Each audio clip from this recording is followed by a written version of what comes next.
नमस्कार। बिहार तक में आपका स्वागत है और मैं हूं सुजीत। देखिए, कुर्नी में चुनाव संपन्न हो चुका है। अब नतीजे आने बाकी हैं। सबकी नज़र 8 दिसंबर को लगी हुई है कि आखिर कुर्नी में कौन जीतता है। बीजेपी जीतती है या फिर जेडीयू का उम्मीदवार यानी कि महागठबंधन की जीत होती है। कुर्नी का ये मुकाबला काफ़ी दिलचस्प है, क्योंकि ये मुकाबला तय करेगा कि बिहार में सत्ता परिवर्तन जो हुआ उसका कितना असर देखने को मिला। हालांकि हार जीत से बहुत ज़्यादा सरकार की स्थिति पर फर्क नहीं पड़ने वाला है, न विपक्ष बहुत ज़्यादा मजबूत हो जाएगा, लेकिन ये बिहार की राजनीति की दिशा जरूर तय कर सकता है। अब देखिए, पिछले महीने ही विधानसभा के 2 सीटों पर उपचुनाव हुए, गोपालगंज और मोकामा। अब उसकी व्याख्या अभी चल ही रही थी, तब तक कुर्नी का विधानसभा उपचुनाव का समय आ गया। अब हम उसके रिजल्ट का इंतजार कर रहे हैं। तो गोपालगंज में बीजेपी जीती और मोकामा में आरजेडी। दोनों पहले से ही तय था कि वो सिटिंग सीट रहा मोकामा आरजेडी का और गोपालगंज बीजेपी का। दोनों ने अपनी अपनी सीटें जीत ली, लेकिन कुर्नी का मामला कुछ अलग है। कुर्नी पर सिटिंग सीट आरजेडी का वो सिटिंग सीट रहा है, अनिल सहनी का। उनकी सदस्यता समाप्त हुई तो आरजेडी ने वो सीट जेडीयू को दे दी, यानी कि अब मुकाबले में जेडीयू आ गया। JDU versus BJP. पहले क्या था, उन 2 चुनावों में बीजेपी वर्सेज आरजेडी। तो वो मामला जो है, वो मुकाबला जो है 1-1 के बराबरी पर रहा, टाई हो गया वो। तो अंतिम फैसला तो इसी चुनाव में होना है कुर्नी। इसलिए ये चुनाव काफी दिलचस्प है और सभी लोगों की नजरें लगी हुई हैं कि आखिर इसका सिकंदर कौन होता है कुर्नी का। पूरी ताकत लगाई दोनों तरफ से, चाहे वो एनडीए हो चाहे वो महागठबंधन हो, कि हर हालत में जीतना है। बीच में ओवैसी की पार्टी की भी ताकत लगी हुई है और मुकेश सहनी के वीआईपी पार्टी की भी ताकत लगी हुई है। अब इन दोनों पार्टियों का कितना रोल है इस चुनाव में, उसका असर आप चुनाव के नतीजों पर देख सकते हैं। सबसे बड़ी बात कि अगर कुर्नी का ये विधानसभा उपचुनाव जेडीयू जीत जाती है, तब तो ये माना जाएगा कि नीतीश कुमार ने जो फैसला किया था एनडीए छोड़कर महागठबंधन जाने का, वो फैसला उनका सही है और जनता ने एक्सेप्ट किया। क्योंकि पिछली बार भी इस तरह का माहौल दिख रहा था, लेकिन मामला चूंकि 1-1 के बराबरी पर रह गया, इसलिए इसका अंतिम निर्णय कुर्नी में किया जाएगा कि जनता का निर्णय क्या है, जनता क्या चाहती है। नेता तो बदल लेते हैं, गठबंधन इधर से उधर गए, उधर से इधर चले आए, लेकिन जनता दरअसल क्या चाहती है, उसका फैसला इसके चुनाव परिणाम से पता चलेगा। बीजेपी अगर जीत जाती है तो यह माना जाएगा कि जो नीतीश कुमार का निर्णय है वो गलत है, क्योंकि इस बार नीतीश कुमार चुनाव लड़ रहे हैं, उनकी पार्टी यहां से चुनाव लड़ रही है। सिटिंग सीट आरजेडी का होते हुए भी ये सीट जेडीयू को दिया गया है, इसलिए जेडीयू की साख, बहुत बड़ी साख दांव पर लगी है। क्योंकि कई बार होता है ना कि पहलवान लड़ने जा रहा है आपके साइड का, आप कहे तुम साइड हो, हम लड़ेंगे, हम इसका मुकाबला करेंगे।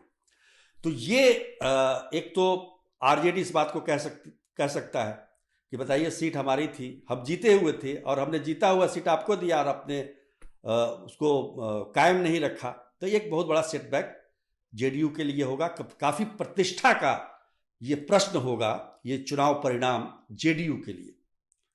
बीजेपी पिछली बार 700 के लगभग वोट से हारी थी। इस बार बिहार जाती है तो बहुत ज्यादा मलाल उसको नहीं होगा, क्योंकि सीट वो पहले से हारी हुई थी। पर यहां पर क्या है कि कैंडिडेट उम्मीदवारों को लेकर जो स्थिति परिस्थिति बनी हुई है, वो भी हम देखेंगे। और दूसरी तरफ जो जातीय गोलबंदी है, जाहिर तौर पर आप देखें तो महागठबंधन जातीय गोलबंदी में बीजेपी से कहीं आगे है, क्योंकि 7 दलों का गठबंधन है और तकरीबन कुछ जातियों को छोड़ देता अधिकतर जातियों को माना जाता है कि महागठबंधन की तरफ उनका झुकाव है। पर स्थानीय समीकरण क्या कहते हैं, स्थानीय उम्मीदवार की क्या छवि है, वो भी काफी मायने रखता है। बीजेपी के उम्मीदवार और जेडीयू के उम्मीदवार, बीजेपी के उम्मीदवार ने 1 बार चुनाव जीता और जेडीयू के उम्मीदवार 2 बार वहां के विधायक रह चुके हैं।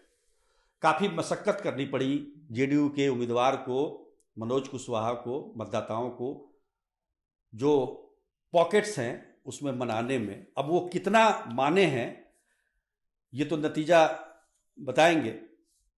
बताएंगे इसका परिणाम, इसके बारे में कि क्या उसका नतीजा आया। केदार गुप्ता की छवि थोड़ी अच्छी मानी जाती है इस मायने में कि वो सबकी बात सुनते हैं, सबको लेके चलते हैं। पर इस बार जो है ओवैसी की पार्टी, जैसे ओवैसी की पार्टी ने कहा जाता है कि गोपालगंज में बीजेपी को जिता दिया, इस बार ओवैसी की पार्टी कितना कमाल कर पाती है। खबर ये आ रही है कि इस बार मुस्लिम मतदाता जो है काफी सजग हैं और उनको लगता है कि बीजेपी को महागठबंधन ही हरा सकता है। तो ऐसे में अधिकतर वोट महागठबंधन के खेमे में गया है। अब वीआईपी पार्टी एक इसमें एक किरदार है, मुकेश सहनी की पार्टी। उन्होंने जिस उम्मीदवार पर दांव लगाया है वो अपर कास्ट है और जो कि बीजेपी का वोट बैंक है, लेकिन बहुत ज्यादा प्रभाव उसका, भले उनके दादा परदादा वहां के विधायक रहे हैं कुर्णी के, लेकिन बहुत ज्यादा प्रभाव नहीं जमा पाए हैं।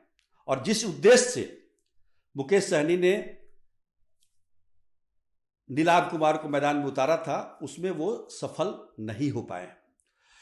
तो काफी कड़ा मुकाबला है और जो जिस तरह की बातें सामने निकल के आ रही है, जैसा कि मैंने बताया कि दोनों तरफ से जोर आजमाइश है और जोर आजमाइश केवल नेताओं में नहीं है, मतदाताओं में भी है। मतदाता हुजूम निकले वोट डालने के लिए और काफी अच्छी वोटिंग हुई है वहां पे। निश्चित तौर पर मुकाबला कड़ा है, लेकिन माना जा रहा है कि पिछली बार जिस तरीके से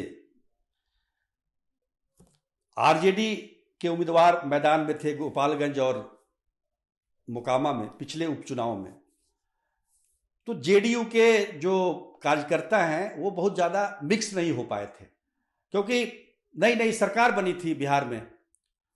अब उसमें 1 महीने का और टाइम मिल गया है। वो कितना मिक्सअप हो पाए हैं, वो जो जमीनी स्तर पर उनका कितना मिलाप हुआ है, कितना उनका तालमेल बढ़ा है, उसका भी आपको हम कह सकते हैं कि एक तरीके से ये टेस्ट है। तो निश्चित तौर पर देखें तो परिणाम की बात अगर हम आपको बताएं तो एज जरूर है जेडीयू के उम्मीदवार को, लेकिन बीजेपी के उम्मीदवार की संभावना से भी, उसकी जीत की संभावना से भी इनकार इसलिए नहीं कर सकते हैं क्योंकि उम्मीदवार की अपनी भी कुछ खूबियां हैं, कुछ हम कह सकते हैं कि कुछ वजन है, जिसकी वजह से अगर इतनी ताकत लगी है उसमें उम्मीदवार का भी वजन लग जाए तो बेड़ा पार भी हो सकता है। तो कुल मिलाकर यही स्थिति है। एज जरूर है महागठबंधन को, लेकिन बीजेपी भी कमजोर नहीं है। आज के लिए बस इतना ही। तब तक के लिए नमस्कार।